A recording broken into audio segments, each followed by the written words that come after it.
Carlitos, bienvenido, buen día, maestro. Estás nervioso, pero me pones nervioso a No, mí también. No, nervioso yo no. me esperaba Estoy que enfático, enfático. Me gusta ponerme enfático porque siempre los cachetazos vienen para el sector de la carne cuando hay movimientos de precios que inciden en el bolsillo de los consumidores. Ahora, bien nos escribía un amigo recién, ¿por qué nadie publica lo que está pasando con el precio de la carne cuando tampoco se vende, más allá del precio que se ofrece, que es muy ventajoso para los consumidores? Pero ¿cuánto vale el kilo de asado? Esa carnicería es una carnicería especial, estoy perdido yo, porque ahí me perdiste. ¿Cuánto vale el kilo de asado? 200. Normalmente. Mirá, ha bajado mucho el kilo de asado. Vos tenés a los supermercados haciendo ofertas muy agresivas los fines de semana. La semana pasada vendían el kilo de asado a 250, 260, 270 pesos. Es muy barato. Supermercados. Es La barato. carnicería pagás más de 300 hoy. Vas a una carnicería y pagás 3, 320. Por ahí la podés conseguir en algún barrio un poquito más barato. Pero esto Ahora, es extraordinario. ahora Nosotros, sí. 200 pesos vale el pan lactal, me estás jodiendo. No, qué jodiendo. 200 mangos vale. En serio te digo. Está más caro Mirá, que acá. 340, vos pagaste asado 340 en Coto. Asado 340 ayer en Coto. 200. Bueno, y hablando de pan, bueno, no sé si tenés algún tema especial, pero bueno, yo te decía que estás caliente, porque yo sí estoy caliente, Silvito. No, no Eh, estoy caliente, estoy enfático, Carlos, porque digo, Bueno, yo mirá, también estoy enfático, digamos, entonces. sí. Te aclaro que sí, que el asado lo extraño, sobre todo porque el asado no engorda tanto. Si yo te mostrara.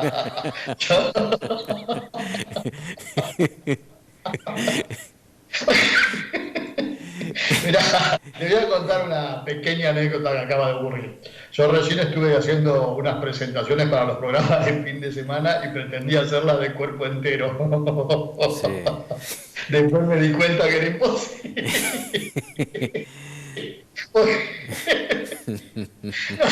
No te favorecía el plano.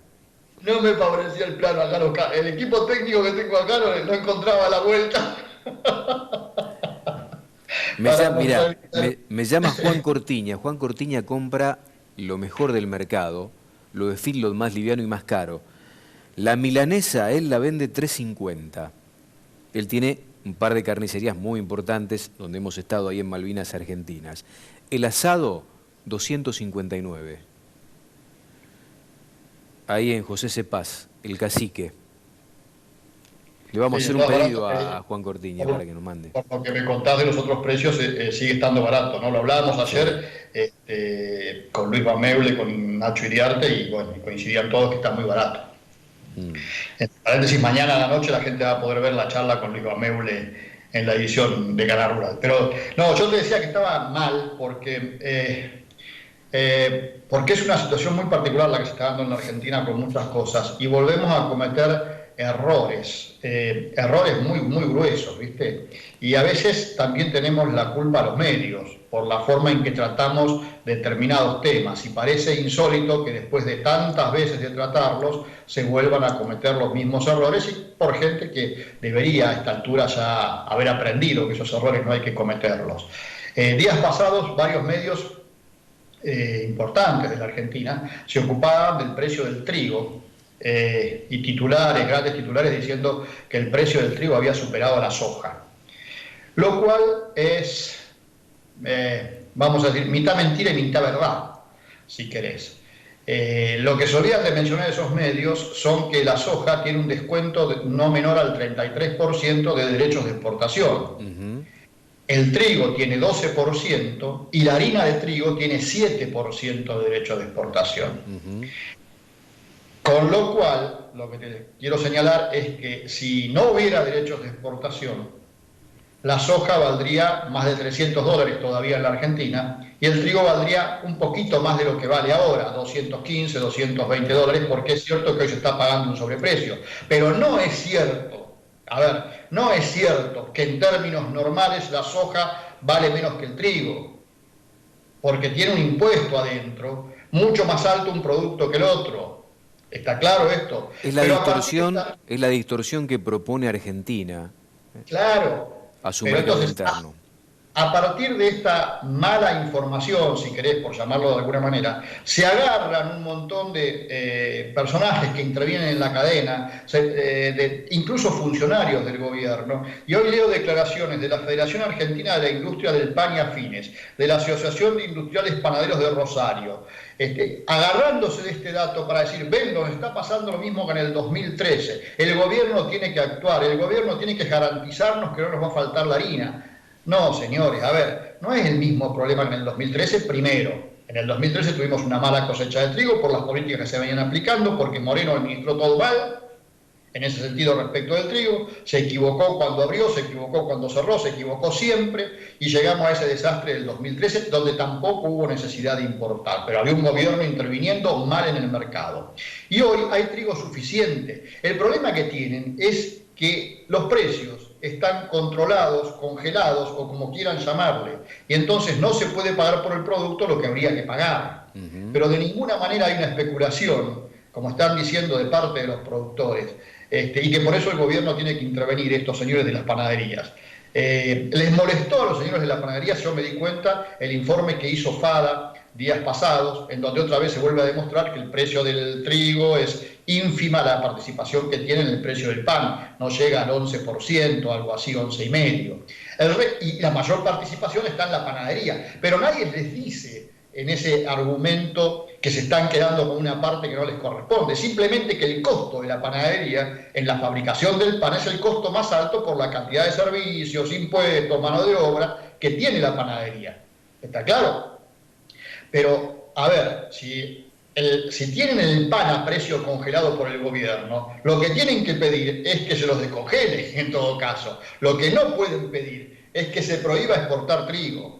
Me parece que es una barbaridad. Eso por un lado. Y por el otro lado veo una nota que se acaba de publicar hoy, según tengo entendido, y ahora acá voy a decir el medio porque creo que es Infobae, y lo voy a decir porque lo tengo acá, ¿no? Los productores de soja acumulan 9.000 millones en los hilos bolsas porque esperan una suba del dólar. Bueno, esta historia la venimos escuchando hace años, ¿no? Con cualquier gobierno, y lo cual también es, si querés, parcialmente cierto. Yo le podría contestar a quien escribió esta nota, los argentinos acumulan 350.000 millones de dólares en ahorros fuera y dentro del país, porque no confían en su peso, y nunca nadie hace tanto escándalo como están haciendo ahora con lo que los productores están guardando de soja. Y lo mismo, si el productor puede guardar soja, como si alguno puede comprar dólares y guardarlo, o como si alguno puede comprar lo que se le ocurre y guardarlo porque cree que va a subir de precio, no está mal que lo haga, es su forma de protegerse y es su mercadería. Ahora, de ahí a hacer titulares catástrofes, me parece que ya lo hemos vivido mucho tiempo. Además, no te olvides, y no se olvide esta señora que escribió y que le hizo el título en Infobae, que el productor de soja está recibiendo un dólar de 45 pesos por su soja, cuando ayer el dólar valía 120 en la Argentina. Entonces, ¿qué pretende? ¿Que aquel que puede no regalar su trabajo lo regale? Me parece que, insisto, y por eso entre los panaderos y las notas que están saliendo en los medios, que seguramente se van a repetir mucho ahora, de gente, yo a esta señora que le escribió, señorita, no sé qué será, la verdad es que no la conozco, no sé quién es, pero se agarran de cualquier cosa para hacer notas y con temas que no conocen. Y eso me preocupa, Silvio, porque puede llevar a decisiones absolutamente equivocadas que vuelvan a castigar al campo. Yo no quiero pensar que están manejados por la Secretaría de Comercio estos medios, porque me parece que no, porque en el caso del trigo, en el caso de los panaderos es muy posible. Mirá lo que te digo, en el caso de los panaderos es muy posible que tengan vinculación con la Secretaría de Comercio y que estén planteando este tipo de cosas. Ahora, el medio que publica este tipo de noticias me parece que no. No sé en el caso de los 9.000 millones de soja, y ya no me juego tanto. Pero me da bronca y me parece que también nosotros como sector seguimos fallando en la forma en que comunicamos las cosas. Debería haber mucha más aclaración, debería haber mucho más difusión en este momento. Yo entiendo que es muy lindo mostrar que el campo sigue trabajando y que tiene la posibilidad de trabajar y que hay que hacerlo, pero bueno, hay que agradecer que tengan la posibilidad de seguir trabajando, pero por otro lado también hay que trabajar en clarificar todas estas situaciones a la opinión pública. Vos contabas recién lo del precio de la carne. Y la verdad es que yo los otros días veía cuánto vale un kilo de helado en la Argentina y me asombraba, porque el kilo de helado no puede valer lo que vale, o la carne evidentemente está regalada. ¿Y sabés qué El kilo de pasa, helado. Carlos? ¿Y sabés qué pasa, Carlos? Es probable que siga en estos niveles o siga bajando. Yo no sé si hay mucho margen para que siga bajando, porque no hay demanda. Vos tenés a una sociedad argentina hoy con el enorme peso en la mochila de una crisis social, económica, muy dura, que recién está empezando. Buena parte de la sociedad, y lógicamente está siendo asistida por el Estado, porque no tiene para comer. Y esto, porque además sabemos, se maneja información de que la cuarentena se va a extender hacia el mes de mayo, no sabemos hasta cuándo, pero esto implica un parate muy fuerte. Y esto, más allá de que estemos hablando de alimentos y de alimentos básicos, incide en la compra de los mismos, porque la gente se queda sin respaldo. Esto es lo que hay que entender, Carlos. Por eso te digo que la comunicación sirve fundamental para que la gente entienda, porque en situaciones de crisis como esta que estamos viviendo y en la desesperación lógica y entendible del que la está pasando mal, mucho mal que muchos de nosotros, mucho peor que muchos de nosotros, Sí, la reacción no sabes para qué lado puede salir. La bronca. ¿Se entiende esto? se Y si entiende. vos desde los medios incentivás determinado tipo de reacciones, bueno, después pagaremos las consecuencias. Yo los otros días veía muchos hilos bolsas rotos en diferentes zonas del país. Y Es yo que, espero que no sea... ¿sabés cuál es la lectura, Carlos? A mí que me va tan mal, que soy un paria, que me quedé sin laburo, que tengo que pedirle al Estado guita para que me dé lo necesario para sobrevivir día a día a mí y a mi familia, que estamos encerrados, hay tipos que se enriquecen y que la guardan. Esta es la lectura básica que tiene buena parte de la sociedad. Por lo tanto, se agranda el perjuicio de la grieta que estamos tratando de tapar desde hace mucho tiempo para hacer una sociedad mejor. Sí, bueno, pero vuelvo a lo mismo. El tema, perdóname que insista, pero hay una cuestión de comunicación. Nadie está hablando hoy, y creo que ayer lo mencionamos con vos, no me acuerdo, no sé si fue al aire o afuera de cámara. El gobierno le está pagando, está asegurando a las petroleras $45 el barril cuando vale Ah, menos. nadie habla, No muy pocos joda. hablan de eso, muy pocos. Los bancos siguen haciendo sus negocios brillantes. Ujú. Nadie les dice nada. Me Sigue me optando por permitís la hacer tarjeta. una pausa, Carlito, porque está interesante la charla. Mira, te despido brevemente para ir a la pausa con el mensaje de Juan Rentería, que es el responsable de ganadería de AFA en Junín, me dice. Mi señora estaba haciendo la lista de compras y te escuchó. Me cambió el pan lactal por el asado, así que ahora traeme unos kilitos para Junín. Dice, de paso está lloviendo, despacito, voy a tener la feria el 2 de mayo. Juan, y gracias por acompañarnos. Tengo una información que voy a compartir con Carlos que habla de las dificultades que empiezan a generarse puertas adentro de la industria frigorífica. Ya sabemos y comentamos lo de Federal. Después de la pausa con Carlos les voy a comentar lo de Frigomonte, el frigorífico de Germán Pereira que está en Monte, provincia de Buenos Aires, que está sin faena desde el miércoles. Después voy a comentar el por qué y cómo se puede llegar a extender esta problemática. Ya volvemos. Seguimos compartiendo con Carlos Echepare desde España toda la información y a Carlos le quiero compartir estas dos imágenes. Hablamos de Industrias Cárnicas Monte, frigorífico cerrado. Dos casos sospechosos. Uno de ellos dio negativo, acaba de llegar el resultado. Mostrame el resultado, Rafa, del caso que acaba de llegar a través de las autoridades de uno de los trabajadores de Industrias Cárnicas Monte.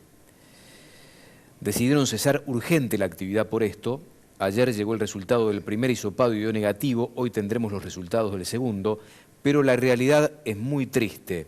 Muchos colegas estamos preocupados, nuestro personal sale a laburar porque estamos excluidos de esta cuarentena, pero si no se ponen las pilas con los protocolos, se va a complicar y de seguir así, a corto plazo los productores no van a tener dónde mandar la hacienda para faena.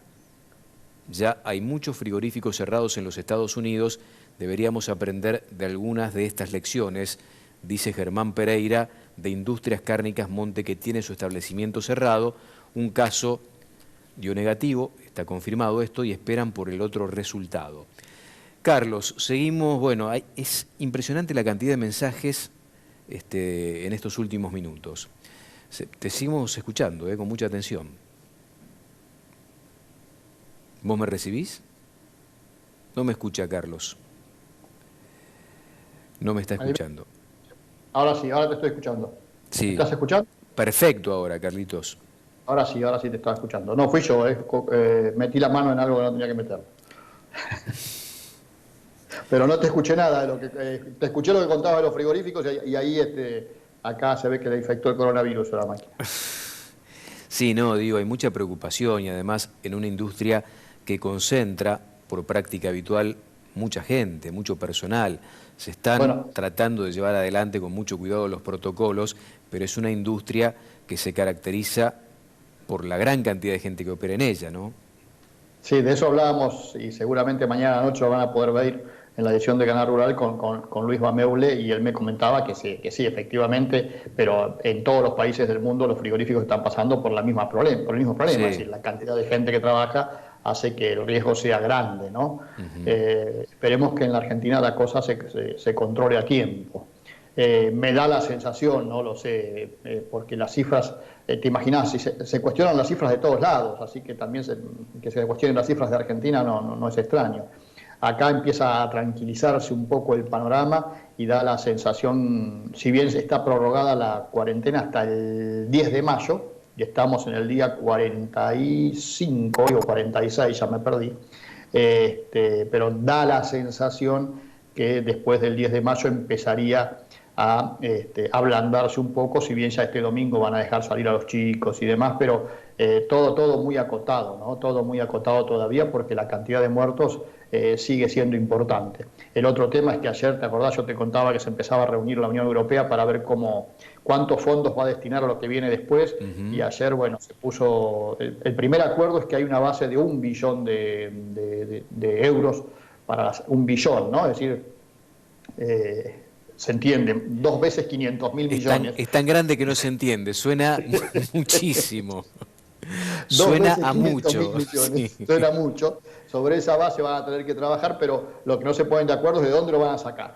Hay quien dice que tiene que ser crédito, hay quien dice que tiene que ser bonos, está la pelea entre los países más duros y los países más blandos, blandos desde el punto de vista económico, si hay que devolverlos, si no hay que devolverlos. Bueno, toda esa pelea va a seguir y han puesto como fecha límite mediados de mayo para llegar a un acuerdo, pero lo que está claro es que va a haber mucha plata para repartir y los primeros anotados, por supuesto, son los productores, más allá también de las industrias. Y otro tema que, atención con esto, porque yo sigo sosteniendo que después que pase esta pandemia, el mundo va a ser muy distinto y se va a revalorizar algo que nosotros en la Argentina estamos muy acostumbrados a cuestionar, por lo menos determinados sectores, que es la función del Estado. El proteccionismo. No solo el proteccionismo. Ayer lo que se aprobó en la Unión Europea es que los Estados miembros pueden comprar acciones de las empresas que están por caerse. Se da la situación de que muchas empresas muy importantes pueden llegar a caerse como consecuencia del parate económico. Entonces, para evitar esa caída, lo que se autorizó ayer es que los Estados compren acciones de esas empresas, inyectándole capital. De manera que eso en la práctica significa una estatización de esas empresas. Así que cuidado, puede pasar que nos encontremos con que dentro de 6 meses muchas empresas muy importantes en el mundo sean de los Estados. Que digo como otro dato de los que se aprobó ayer. Es decir, vamos camino a China. En Europa van camino de China. Y bueno, pero me parece que... A ver, ¿qué privado realmente ves vos hoy con el riesgo suficiente para asumir un compromiso de esta naturaleza después de lo que pasó? Mirá, yo miraba algunas cosas que habíamos hecho durante el verano. El tema, Carlos, que más allá de que quiera por ahí el privado, no va a poder tampoco, más allá de la intención que tenga. ¿Cómo queda el...? Hay empresarios privados que vos sabés tienen recursos importantes, que por supuesto no los van a poner ahora para salvar empresas. Vamos a ser claros, esto pasa en la Argentina y pasa en cualquier parte del mundo. Son muy pocos los que hacen eso. Pero, y que hoy se dedican a invertir, salvo aquellos emprendedores que vean en la crisis una oportunidad, va a ser muy difícil. Por eso es que los estados han decidido tomar esa medida. Y dentro de esa medida también dentro de ese paquete de ayuda, también va a estar los paquetes de ayuda al sector agropecuario, ¿no? Que van a ser muy, muy, muy importantes. El domingo también en Canal Rural vamos a hablar con Antonio Ochoa, porque la cantidad de subsidios y apoyos que está dando el gobierno de Estados Unidos a sus productores es realmente muy, muy importante. Yo le decía, tengo que hablar con Antonio ahora para hacer el programa, pero ayer en la charla de lo que íbamos a hablar, le preguntaba, ¿pero Antonio se los dan en serio? Y me decía, sí, claro, ¿cómo no se los van a dar? Pero porque es muchísima plata, es muchísima plata. El último paquete fueron 19.000 millones de dólares que se aprobó la semana pasada, en donde, como te decía ayer, la industria cárnica y la industria láctea tienen una gran participación. Y bueno, por ahí a México lo termina beneficiando porque buena parte del ganado mexicano tiene destino de engorde en Estados Unidos. Sí, el tema es que los mexicanos están preocupados precisamente porque ellos dicen, bueno, nosotros no podemos competir con semejante paquete de ayuda, sí, ¿no? Claro. Y bueno, y nosotros nos va a pasar lo mismo. Es decir, cuando nosotros hablamos de la salida de esta situación, lo que tenemos que tener claro es que la salida de esta situación no es seguir como está. En un estado en donde no hay ninguna política de apoyo al sector va a ser muy difícil, ¿eh? Y yo no te estoy hablando solo de bajar impuestos, porque ese sería el primer paso, pero después vienen las políticas serias de promoción de determinadas actividades. Si no va a ser viable la salida porque se le va a complicar mucho. Lo estamos viendo por estos días. Ayer tenías un dólar de 120 contra un dólar oficial de 65. Eso es mucho más grave que los derechos de exportación. ¿Qué tema? Bueno, vos sabés que una de las reuniones de ayer en el Banco Central, en el directorio, mencionan que estaban estudiando la posibilidad de que vayan liberando el oficial lentamente hacia arriba para que la brecha no sea tan marcada, porque eso es muy difícil de que baje. Sí, hoy también habían tomado una serie de medidas que teóricamente iban a hacer bajar los dólares marginales, paralelos, MEP, BLEC, LINK, sí, todos esos dólares que hay.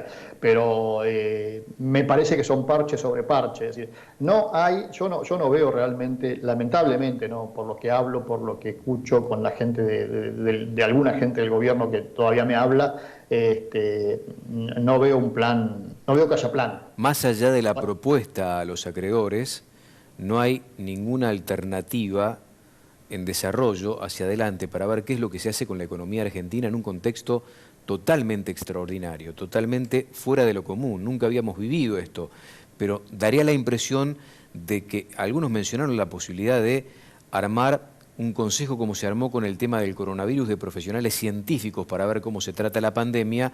Lo mismo decían los especialistas, tienen que armar un consejo de profesionales, economistas, para ver hacia dónde va la Argentina en medio de esto, pero sobre todo después de esto.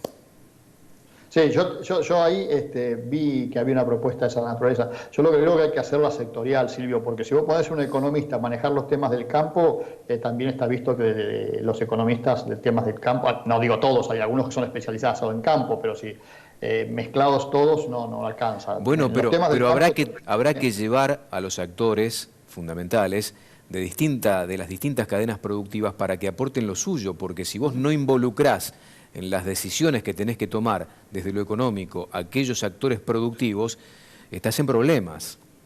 Sí, pero por eso te digo, sí, yo creo que la parte productiva tiene que tener su estructura, digamos. Su pata ahí, en la mesa de discusión. Claro, pero no te olvides que en el tema economistas siempre tenés las diferentes posiciones que hacen que sea muy difícil el acuerdo.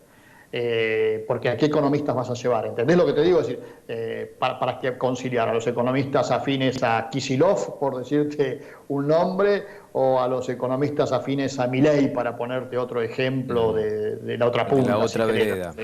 Claro, sería muy difícil. Lo que yo digo es que en determinados aspectos productivos, como es el nuestro, sí hay cantidad de gente de diferentes orientaciones políticas, inclusive, que están capacitados para generar esos planes y que no tienen que ver, a veces los productores se enojan. Algunos son productores también, pero antes que productores son muy buenos técnicos y conocedores del tema, ¿entendés?